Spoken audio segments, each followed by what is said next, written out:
नमस्कार विद्यार्थी मित्रांनो, मी Snehal Raut the winner study सेंटरच्या महाराष्ट्रातील सर्वात मोठ्या ऑनलाईन प्लॅटफॉर्मवरती तुमच्या सर्वांचं स्वागत आहे.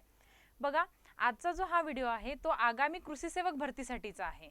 आता कृषी सेवक भरती लवकरच येणार आहे, त्यासाठीचा हा जो व्हिडिओ आहे हा अतिशय महत्त्वाचा व्हिडिओ आहे. तर हा व्हिडिओ शेवटपर्यंत तुम्ही बघा. आजच्या व्हिडिओमध्ये आपण काय काय बघणार आहोत, तर सर्वात पहिले तर की आयोगामार्फत आपल्याला देण्यात आला आहे की नेमका पेपर पॅटर्न कसा राहणार आहे, किती क्वेश्चन येणार आहे, किती मार्क्ससाठी असणार आहे व सोबत कुठलेही जेव्हा आपण एक्झामची तयारी करतो त्यासाठी previous year question paper analysis महत्त्वाचे असतात, बरोबर.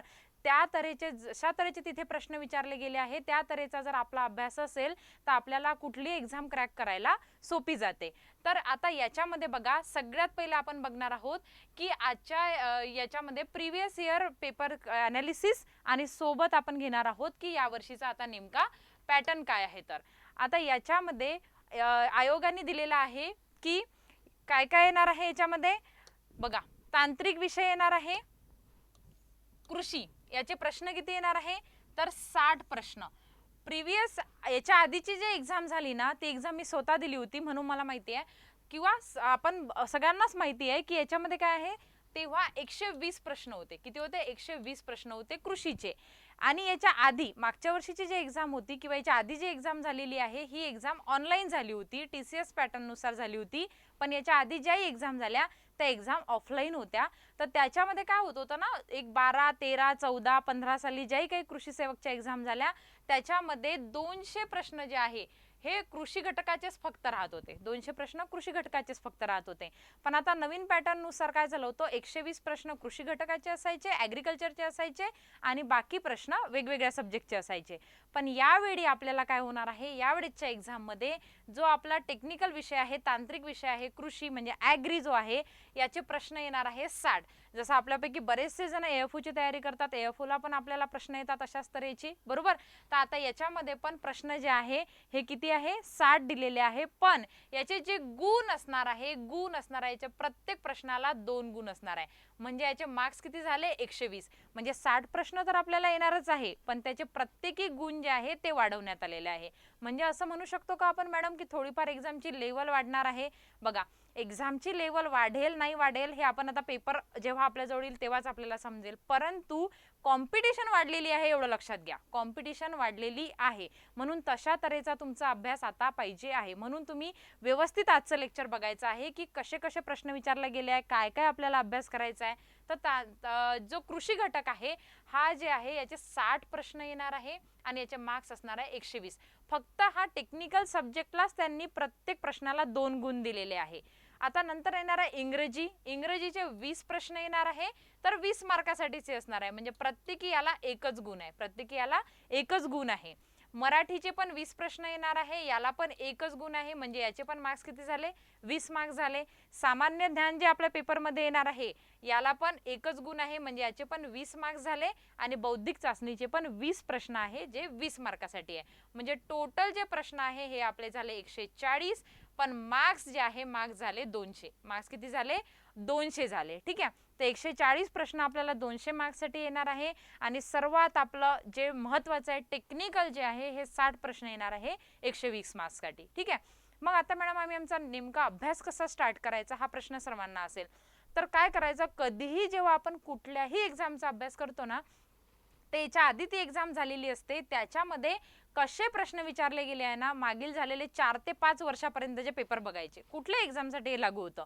आणि त्याच्यानुसार आपण आपला अभ्यास स्टार्ट करायचा की एक्झाममध्ये लेवल नेमकी कशी येते आपल्याला बघायचं आहे. कारण आता मी आधीच सांगितलं, कॉम्पिटिशन खूप जास्त वाढलेली आहे. तर आपण बघूया, मी काही आजच्या लेक्चरमध्ये प्रिव्हियस इयर क्वेश्चन घेणार आहे की कशा कशा पद्धतीचे प्रश्न विचारले गेले होते. बघा, प्रश्न तुम्हाला मराठीमध्ये दिसत असेल, भरपूर जणांना मराठीचा प्रॉब्लेम होतो, मला स्वतःलाच प्रॉब्लेम होतो की आपण इंग्लिशमध्ये शिकलो मॅडम, आमची डिग्री तर इंग्लिशमधून झाली, मग मराठी समजत नाही. प्रत्येकाला हा प्रॉब्लेम होतो. पण प्रश्न समजणार नाही असं नाही आहे, तर जेव्हा आधी पेपर व्हायचा ना तर तेव्हा पेपर हा एकच लँग्वेजमध्ये असायचा, पण लास्ट टाइम जो पेपर झाला होता ना तो दोन्ही लँग्वेजमध्ये होता, म्हणजे मराठीत पण पेपर होता आणि इंग्लिशमध्ये पण होता. सेम प्रश्न मराठीत पण आणि इंग्लिशमध्ये पण होता, दोन्ही याच्यामध्ये होता. तर हे आधीचे प्रश्न आहे, 2014चा हा प्रश्न घेतलाय मी, म्हणून इथे तुम्हाला फक्त मराठीमध्ये दिसेल. बघा, काळ्या रंगाच्या ज्या जमिनी आहे म्हणजे आपण याला काय म्हणतो, ब्लॅक कॉटन सॉइल. जी ब्लॅक कॉटन सॉइल आहे आपल्या महाराष्ट्रामधली, ह्यामध्ये कोणता खडक, खडक म्हणजे काय, तो कोणत्या रॉक पासून बनलेली आहे, ही जी आहे ही कोणत्या रॉक पासून बनलेली आहे. ठीक आहे, एक मिनिट हा, मी पेनचा कलर चेंज करते. बघा, ही जे सॉइल आहे आपली, ही ब्लॅक कॉटन सॉइल जी आहे, ब्लॅक कॉटन सॉइल कोणत्या रॉक पासून बनलेली आहे, असा सरळ सरळ यांनी प्रश्न विचारला आहे. तर बघा याचा आन्सर काय होईल, याचा आन्सर होईल बेसाल्ट. जे व्हाईट कॉटन सॉइल आहे, जे ब्लॅक सॉइल आहे, काळी मृदा जी आहे, काळ्या रंगाची जमीन ज्याला आपण म्हणतो, ही कशापासून बनलेली आहे, तर ही बनलेली आहे बेसॉल्ट पासून. म्हणजे लक्षात आलंय का तुम्हाला सॉइलचा कशा प्रकारचा प्रश्न विचारला जातो. तर नेक्स्ट क्वेश्चन आपण बघू. नेक्स्ट क्वेश्चन मध्ये द्विदल वर्गीय वनस्पती ज्या आहे यांच्या मुळांवर गाठी तयार होतात. ठीक आहे, पल्स क्रॉप जे आहे यांच्या मुळावर काय होतात, हे याचे मुळ झालेत, याच्यावर काय होतात, अशा गाठी तयार होतात. बरोबर, आता ह्या ज्या गाठी आहे याच्यामध्ये मुळांवर गाठी तयार करून त्यामध्ये राहणारे जीवाणू कोणते, म्हणजे याच्यामध्ये काय प्रेझेंट असतं असं विचारलं आहे. तर याचं पण आन्सर बहुतांश जणांना माहित आहे की याच्यामध्ये काय असतं, रायझोबियम असतं. काय असतं, रायझोबियम असतं. म्हणजे हे रायझोबियम काय करतं, तर बघा आपण थोडं डिटेलमध्ये बघूया. हे रायझोबियम काय करतं, तर नत्राचं स्थिरीकरण करतं, नत्राचं स्थिरीकरण करतं. लक्षात घ्या व्यवस्थित, नत्राचे स्थिरीकरण करणे म्हणजे काय, तर नायट्रोजन फिक्सेशन. काय आहे, नायट्रोजन फिक्सेशन करणे. नायट्रोजन फिक्सेशनचं जे काम आहे हे कोण करतं, तर हा रायझोबियम करतो. म्हणजे जे काही द्विदल पिकं आहे याच्यासाठी नत्राची जे मात्रा आहे, म्हणजे जे नायट्रोजन फर्टिलायझरचं अप्लिकेशन आहे हे एकदम कमी प्रमाणात असतं. का, कारण हे स्वतःची नायट्रोजनची भूक स्वतः भागवतात. बरोबर, का, कसे, तर हे काय करतात की जे काही यांच्या मुळांवरती गाठी प्रेझेंट आहे त्याच्यामध्ये रायझोबियम असतो, आणि हा रायझोबियम काय करतो, ॲटमॉस्फेरिक नायट्रोजन जे आहे, हवामानात जे काही नत्र प्रेझेंट आहे त्याला काय करतं, पूर्ण फिक्स करतं, किंवा त्याला आपण काय म्हणतो, स्थिरीकरण करतं. ठीक आहे, तर मी एक्सप्लेन करताना पण दोन्ही लँग्वेजमध्ये तुम्हाला सांगताय. कोणाचा जर डिप्लोमा झालेला असेल कृषीचा तर त्यांना इंग्लिशमध्ये प्रॉब्लेम येऊ नये, आणि आपल्या जे विद्यार्थी आहेत त्यांना मराठीचा प्रॉब्लेम येऊ नये, म्हणून मी दोन्ही लँग्वेजमध्ये तुम्हाला सांगते. बघा, तर याच्यामध्ये नायट्रोजन फिक्सेशन होतं, म्हणजेच काय होतं, त्याच्यामध्ये नत्राचं स्थिरीकरण होतं. म्हणजे काय होतं, याच्यामध्ये नत्राचं स्थिरीकरण हे करतात. आणि कोणत्या प्रकारच्या वनस्पतीमध्ये हे होते, तर हे द्विदल वर्गीय, याला आपण काय म्हणतो, द्विदल वर्गीय म्हणतो. हा पण 2014चा प्रश्न आहे. त्याच्यानंतर दिलाय सामू मूल्य जर 7 असले तर जमीन कोणत्या प्रकारची असते असं म्हणणं आहे यांचं. तर आपण बघतो ऍसिडिक सॉइल, न्यूट्रल सॉइल, बरोबर, आणि बेसिक. ठीक आहे, आता हे बघा आपण लक्षात घेतो, इथे 0 ते 15 पर्यंत सामूचा मूल्य असतो. किती असतो, 0 ते 15 पर्यंत सामू असतं. तर याच्यामध्ये जर 7 सामू असेल, म्हणजे हा सामू म्हणजे काय झाला, पीएच. सामू म्हणजे काय झाला, पीएच. लक्षात घ्या, सामू जर 7 असेल तर ही काय असते रे, आपली न्यूट्रल सॉइल असते. काय असते, न्यूट्रल सॉइल असते. म्हणजे ज्याला आपण काय म्हणतो, उदासीन. काय म्हणतो आपण याला, उदासीन. ऍसिडिक म्हणजे आम्ल, आणि बेसिक म्हणजे काय झालं, विम्ल. हे काय झालं, विम्ल. ठीक आहे, तर लक्षात घ्या, जर 7च्या खाली सामू असेल तर त्याला आपण म्हणतो आम्ल. जर 7 पेक्षा जास्त असेल, कधीपर्यंत, 15 पर्यंत, त्याला आपण म्हणतो विम्ल. आणि उदासीन म्हणजे काय, तर उदासीन म्हणजे जेव्हा पीएच किंवा सामू हा जमिनीचा किती असेल, 7 असेल. सामू किती असेल जमिनीचा, 7 असेल, त्याला आपण काय म्हणतो, न्यूट्रल पीएच किंवा उदासीन सामू. काय म्हणतो आपण त्याला, उदासीन सामू असं म्हणतो. ठीक आहे, एवढा आन्सर समजलाय. नेक्स्ट आहे मध्यवर्ती कंद पिके संशोधन संस्था, म्हणजे ट्यूबर क्रॉप रिसर्च इन्स्टिट्यूट जे आहे ही कुठे लोकेटेड आहे असं विचारलंय. हे कुठे आहे भारतामध्ये, तर ही आहे तिरुवनंतपुरम, केरळला. तिरुवनंतपुरम केरळमध्ये येतं, तर ही केरळामध्ये आहे. म्हणजे लक्षात आलंय का, बघा आपण ॲग्रॉनॉमीचा प्रश्न बघितला, आपण सॉइलचा प्रश्न बघितला. हा जो प्रश्न आहे हा स्टॅटिक वरती विचारलाय, म्हणजे ज्याला आपण इन्स्टिट्यूट म्हणतो. इन्स्टिट्यूट वरती वेगवेगळ्या ज्या संस्था आहे, ज्या ॲग्रीशी रिलेटेड आहे, कृषीशी रिलेटेड आहे, याच्यावरती पण प्रश्न विचारले जातात. ठीक आहे. तर आता याच्यामध्ये बघा तिरुअनंतपुरम दिलेला आहे, जे कुठं आहे, केरलामध्ये. नंतर दिलेला आहे हळदीला जो पिवळा रंग येतो, the colour of turmeric is due to, colour of turmeric is due to, तर हा कशाने येतो, तर हा येतो कुकरमिननी. याच्यामध्ये जे प्रेझेंट असतं, काय असतं, कुकरमिन प्रेझेंट असतं. ठीक आहे. तर याच्यामुळे जे कलर आहे हळदीला, हा कोणता कलर येतो, तर पिवळा कलर येतो. म्हणजे एक साधा सिंपल प्रश्न विचारलाय की हळदीला कलर कशाने येतो, मिरचीला कलर कशाने येतो, अशा प्रकारचा प्रश्न सुद्धा विचारला गेला आहे. ठीक आहे. तर कलर वरती सुद्धा प्रश्न विचारले जातात. तर हळदीचा जो पिवळा कलर आहे, तर हा कशामुळे येतोय, तर हा कुकरमिनमुळे. कशामुळे येतोय, कुकरमिनमुळे येतो. नेक्स्ट विचारला आहे व्हाईट लेग हॉर्न ही पुढीलपैकी कशाची जात आहे. बघा, व्हाईट लेग हॉर्न ही कशाची जात आहे विचारलं गेलं आहे 2014च्या पेपरमध्ये. तर व्हाईट लेग हॉर्न ही कोंबडीची जात आहे, म्हणजे ज्याला आपण पोल्ट्री म्हणतो. काय म्हणतो आपण, ज्याला पोल्ट्री म्हणतो. आणि ही आपल्याला याच्यासाठी माहिती आहे कारण व्हाईट लेग हॉर्न काय करते, ज्याला आपण एग लेइंग मशीन म्हणतो, सर्वात जास्त अंडे देणारी आहे. व्हाईट लेग हॉर्न काय करते, सर्वात जास्त अंडे देते, म्हणून व्हाईट लेग हॉर्न ही कोंबडीची जात आहे, हे लक्षात ठेवा. ठीक आहे. तर विविध गायीच्या जाती पण आपल्याला व्यवस्थितरित्या अभ्यासायच्या आहे, शेळीच्या जाती पण, आणि सोबत म्हशीच्या जाती पण आपल्याला व्यवस्थित अभ्यासायच्या आहे. कृषी सेवकच्या याच्यामध्ये ॲनिमल हजबंडरी पण तेवढंच महत्त्वाचं आहे, त्याच्यावरती बरेचसे प्रश्न विचारले जातात आणि स्पेशली प्रश्न अशा जातींवरती विचारले जातात. ठीक आहे, की व्हाईट लेग हॉर्न ही कशाची जात आहे, गीर कशाची जात आहे, अशा प्रकारचे प्रश्न याच्यामध्ये येतात. तर व्हाईट लेग हॉर्न जे आहे ही पोल्ट्रीचे ब्रीड आहे, किंवा आपण त्याला काय म्हणतो, कोंबडीची ब्रीड आहे. आणि व्हाईट लेग हॉर्न काय करते, तर सर्वात जास्त अंडे देते. ठीक आहे. नेक्स्ट जे आहे, नेक्स्ट आहे फांद्या वाकवणे, बेंडिंग ही पद्धत कोणत्या फळझाडासाठी वापरली जाते. बेंडिंग जे आहे हे कशासाठी वापरलं जातं, तर याचं जे आन्सर आहे हे आहे पेरू, that is Goa, that is Goa. ठीक आहे. गोवामध्ये आपण बघितलं की एक बेंडिंग ऑपरेशन करतात. काय, एक बेंडिंग ऑपरेशन करतात. आता हे बेंडिंग कशासाठी केलं जाते, कशासाठी केलं जाते, ते एक लक्षात घ्या. ज्या काही याच्यामध्ये सुप्त कळ्या असतात, ज्या काही याच्यामध्ये सुप्त कळ्या असतात, लक्षात घ्या बरोबर, सुप्त कळ्या ज्या आहे त्यांना सक्रिय करण्यासाठी, त्यांना सक्रिय करण्यासाठी बेंडिंग हे केलं जातं. याचाच आणखी काय फायदा होतो, तर फ्रूटची क्वालिटी जी आहे ही इन्क्रीज होते. फ्रूटची क्वालिटी जी आहे, म्हणजे फळांची जी क्वालिटी आहे ही काय होते, इन्क्रीज होते. म्हणजे ज्या काही सुप्त कळ्या होत्या त्या सक्रिय झाल्या, आणि सोबत काय झालं, याच्यामध्ये फ्रूटची जी क्वालिटी आहे ती पण इन्क्रीज झाली, वाढली. ठीक आहे. तर बेंडिंग हे एक ऑपरेशन असतं ज्याच्यामध्ये झाडाच्या फांद्या ज्या आहेत त्या वाकवल्या जातात.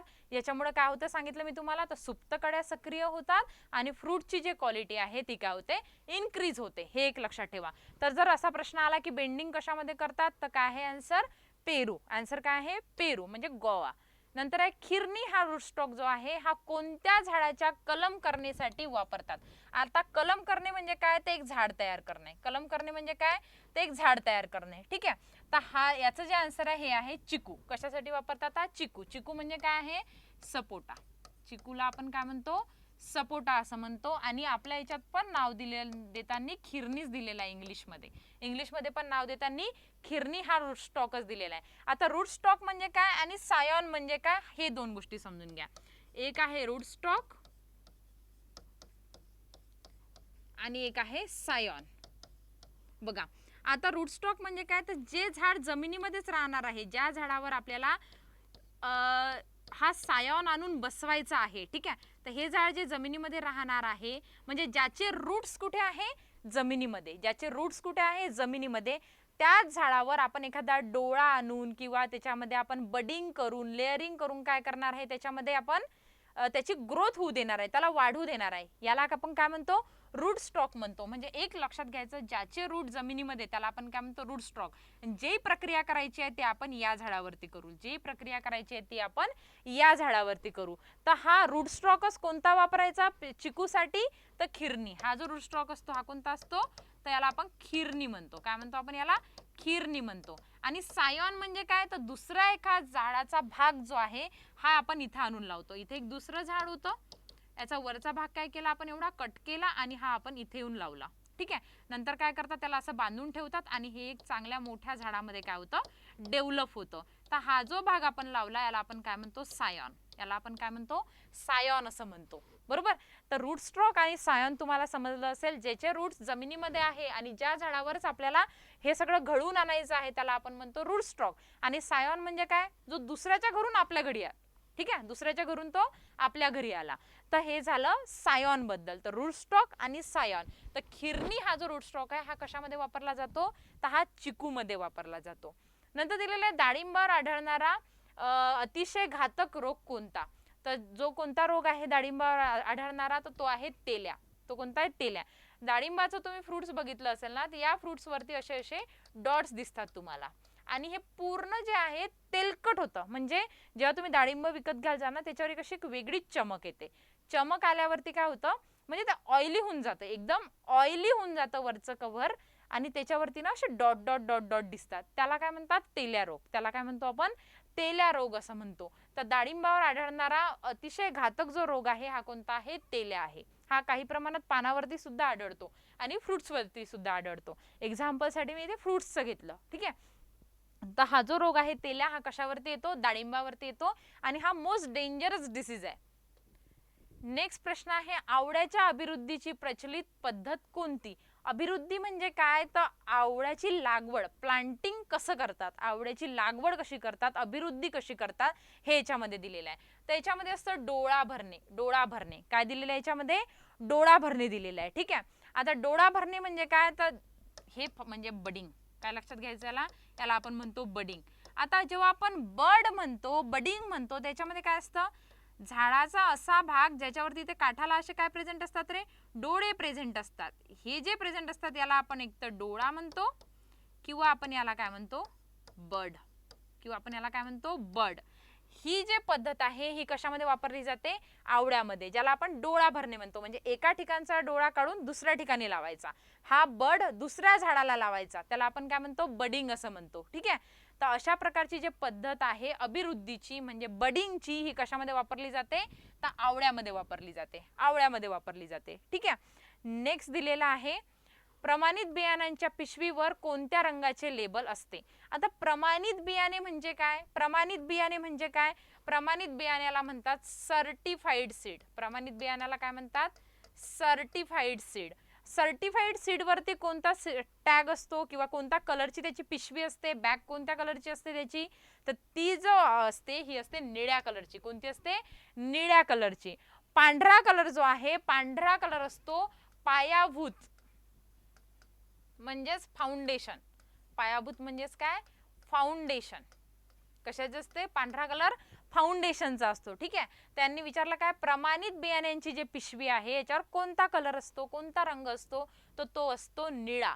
याला आपण प्रमाणितला काय म्हटलं, सर्टिफाईड. आणि पांढरा कोणाचा असतो, तर पायाभूतचा किंवा ज्याला आपण काय म्हटलं, फाउंडेशन. ज्याला आपण काय म्हटलं, फाउंडेशन असं म्हटलं. ठीक आहे. नंतर आहे, कोकण कृषी विद्यापीठाने विकसित केलेली रत्ना ही जात कोणत्या दोन जातीचा संकर आहे. म्हणजे कोणत्या दोन जात मिळून ही जात तयार करण्यात आली आहे. म्हणजे जात म्हणजे व्हेरायटी, जात म्हणजे काय, व्हेरायटी. बघा आता याच्यामध्ये काय दिलेलं आहे, RNA असं लक्षात ठेवा. का हे सांगते, ते शॉर्टकट आहे, आपण डिग्रीमध्ये पण शिकलो आहे. हे RNA म्हणजे काय, तर रत्ना. हे काय, रत्ना आपण याला म्हणतो. आता N म्हणजे काय, तर नीलम. N म्हणजे काय, नीलम. आणि A म्हणजे काय, अल्फान्सो. म्हणजे रत्ना ही जे जात आहे ही नीलम आणि अल्फान्सोचा क्रॉस करून बनवण्यात आलेली आहे. नीलम आणि अल्फान्सोचा क्रॉस केल्यानंतर कोण बनलं, रत्ना बनली. ठीक आहे. तो ऑप्शन मध्ये आपल्याला नीलम आणि हापूस कुठे दिसतोय, अल्फान्सो म्हणजे काय, हापूस. तर सेकंड नंबरच्या ऑप्शन मध्ये नीलम आणि हापूसला एकत्र आणून काय बनवण्यात आलं, रत्ना ही जात बनवण्यात आली. ठीक आहे. तर मँगो वरती म्हणजे तुम्हाला लक्षात आलं काय, हॉर्टिकल्चर वरती, व्हेरायटी वरती कसे प्रश्न विचारले जातात हे एक महत्त्वाचं लक्षात घ्या. अभिवृद्धीवरती प्रश्न विचारले जातात, म्हणजे प्लांटिंग कसं झालेलं आहे त्याच्यावरती प्रश्न विचारले जातात. ठीक आहे. नेक्स्ट जो प्रश्न आहे तो आहे, ढोबळमानाने जमिनीचा किती टक्के भाग हा घन स्थितीत असतो. काय म्हणणं यांचं, ढोबळमानाने जमिनीचा किती टक्के भाग हा घन स्थितीत असतो. म्हणजे सॉलिड फॉर्म मध्ये. घन म्हणजे काय, सॉलिड फॉर्म मध्ये असतो. तर याचा आन्सर काय असणार आहे, याचा आन्सर असणार आहे 50. आता कसं ते एक्सप्लेन करू. बघा एक सरळ सरळ अशा प्रकारचं घेते, ठीक आहे. आता याच्यामध्ये काय आहे, हे झालं 45% ऑर्गॅनिक मॅटर, ठीक आहे. जमिनीमध्ये जे काही घटक आहे 100% आपण पकडू, त्याच्यामध्ये 45% काय आहे, ऑर्गॅनिक मॅटर आहे. 5% काय आहे, 5% काय आहे, सॉरी एक सेकंड, मिनरल मॅटर होतं. ते काय होतं, ते मिनरल मॅटर होतं, ठीक आहे. बघा हा, आता डायग्राम ही थोडी व्यवस्थित जमली आहे.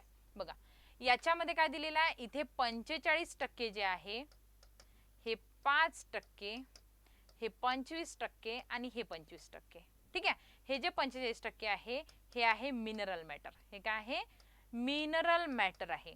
5% काय आहे, ऑर्गॅनिक मॅटर आहे. 25% काय आहे, तर 25% आहे एअर आणि 25% काय आहे, वॉटर, ठीक आहे. तर आता बघा, मिनरल मॅटर आणि ऑर्गॅनिक मॅटर म्हणजे याला खनिज द्रव्य म्हणतात, याला काय म्हणतो आपण, खनिज द्रव्य, आणि याला काय म्हणतो आपण, सेंद्रिय द्रव्य, ठीक आहे.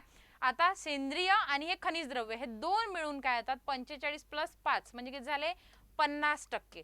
म्हणजे सॉइल मधला हा जो घटक आहे ना, हा आपल्याला एकदम दिसून पडतो, ठीक आहे. सॉइल मधला हा जो घटक आहे ना, म्हणजे मिनरल मॅटरचा आणि ऑर्गॅनिक मॅटरचा, ठीक आहे. हे दोन जे घटक आहे ना, हे आपल्याला एकदम दिसून पडतात. हे 25% याच्यामध्ये हवा आहे आणि 25% काय आहे, पाणी आहे.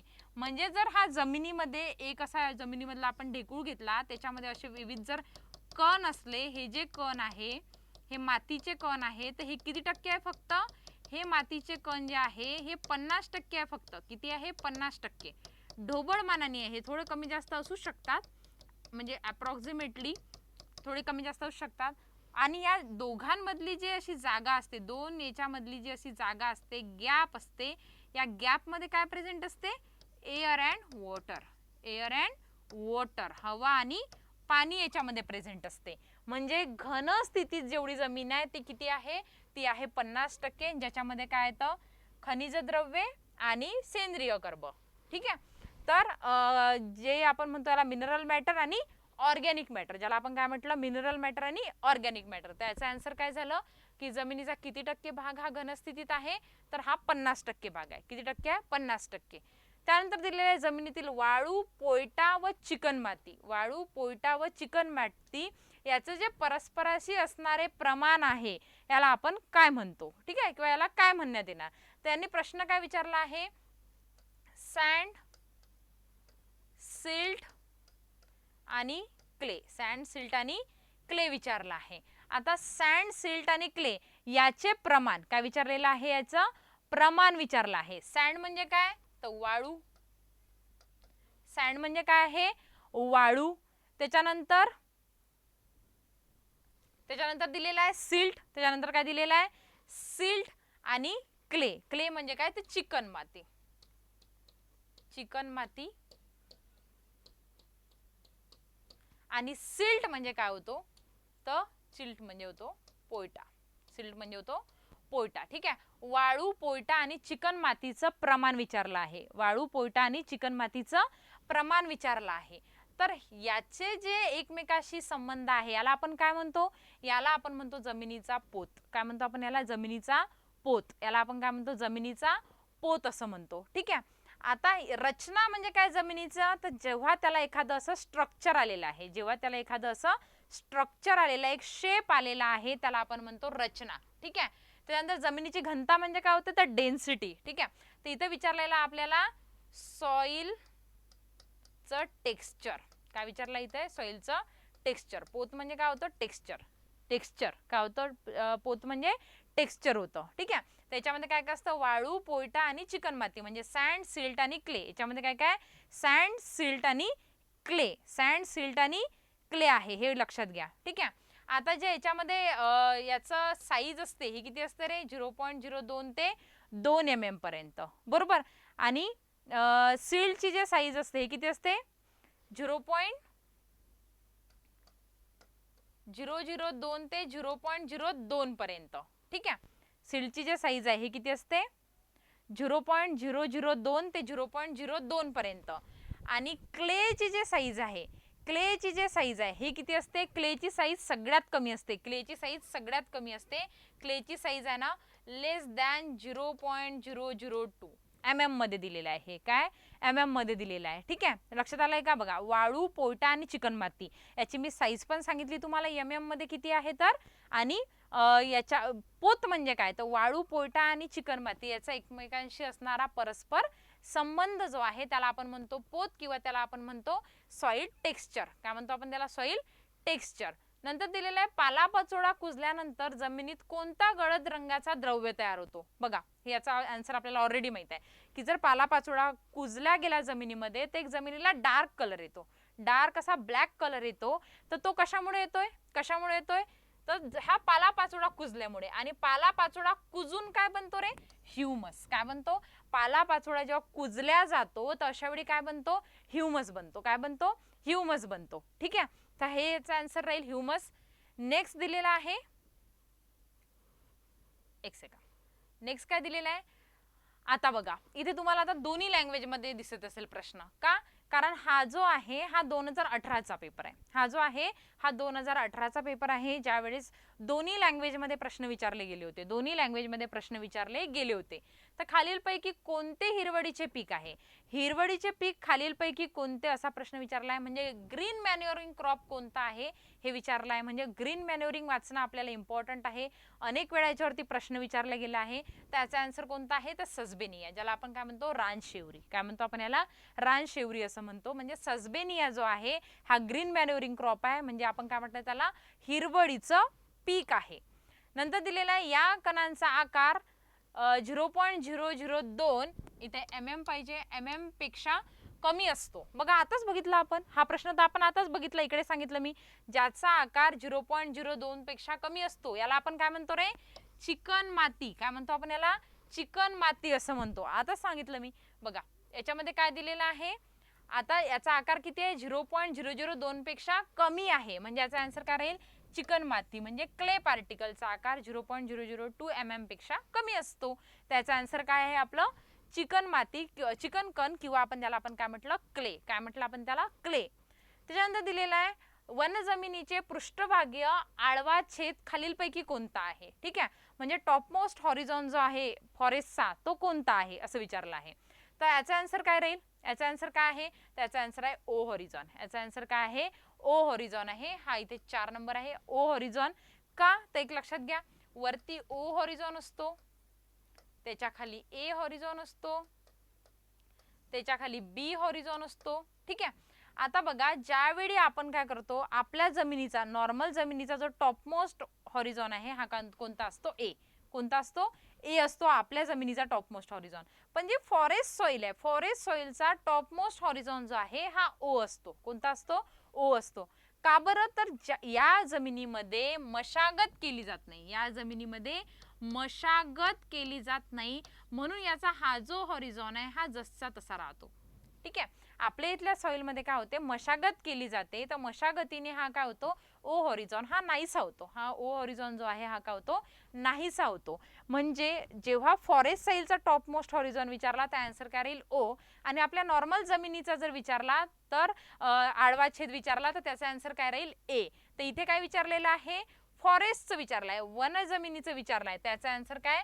ओ हॉरिझॉन. ओ आडवा छेद, ओ आडवा छेद विचारलेला आहे इथे. ठीक आहे, नेक्स्ट दिलेला आहे प्रश्न, विशेषतः उच्च तापमानावर वाफेच्या स्वरूपात मृदेमध्ये असणाऱ्या पाण्यास काय म्हणतात? बघा, जमिनीमध्ये जे जास्त तापमान झाल्यावरती वाफेच्या स्वरूपात जे पाणी असते, ज्याला आपण हायग्रोस्कोपिक वॉटर असं म्हणतो, तर हे याच्यामध्ये प्रेझेंट असतं, तर त्याला आपण काय म्हणतो? त्याला म्हणतात बाष्प पाणी किंवा व्हेपर वॉटर. काय म्हणतो आपण याला? Vapour water. आणि हे कुठं प्रेझेंट असतं रे? हे एकदम, हा जो जमिनीचा कण आहे, इथे मी थोडासा कलर चेंज करते, हा जमिनीच्या कणाला एकदम लागून दिसतोय का? Yellow colour, yellow colour visible आहे? येलो कलर विजिबल आहे? नो. ठीक आहे, आपण इकडे लिहू म्हणजे कसं राहील? विजिबल राहील. बघा, हा एक जमिनीचा पार्टिकल आहे. ठीक आहे, हा एक जमिनीचा पार्टिकल आहे, इथे दिसतोय आता व्यवस्थित. आता याला लागून, याला लगेच लागून, याला लगेच लागून काय असतं? पाणी असतं. याला लगेच लागून एक अशी लेयर बनते, जे पाणी असतं त्याला आपण काय म्हणतो? ते पाणी झाडासाठी उपलब्ध नसतं. का? कारण ते व्हेपर फॉर्ममध्ये असतं. ते कसं असतं? व्हेपर फॉर्ममध्ये असतं, म्हणजे वाफेच्या स्वरूपात असतं, ज्याला आपण काय म्हटलं? बाष्प पाणी किंवा व्हेपर वॉटर. ज्याला आपण काय म्हटलं? बाष्प पाणी किंवा व्हेपर वॉटर ज्याला आपण म्हटलं. ठीक आहे. नेक्स्ट दिलेला आहे वनजमिनीच्या पृष्ठभागी आडवा छेद आपण पाहिला. तर बघा, एवढे आपले प्रश्न घेतले होते. 20 प्रश्न मी आजच्या लेक्चरमध्ये घेतले होते आणि एक्झामचा जो पॅटर्न आहे तो पॅटर्न नेमका कसा येणार आहे हे पण आज आपण बघितलं.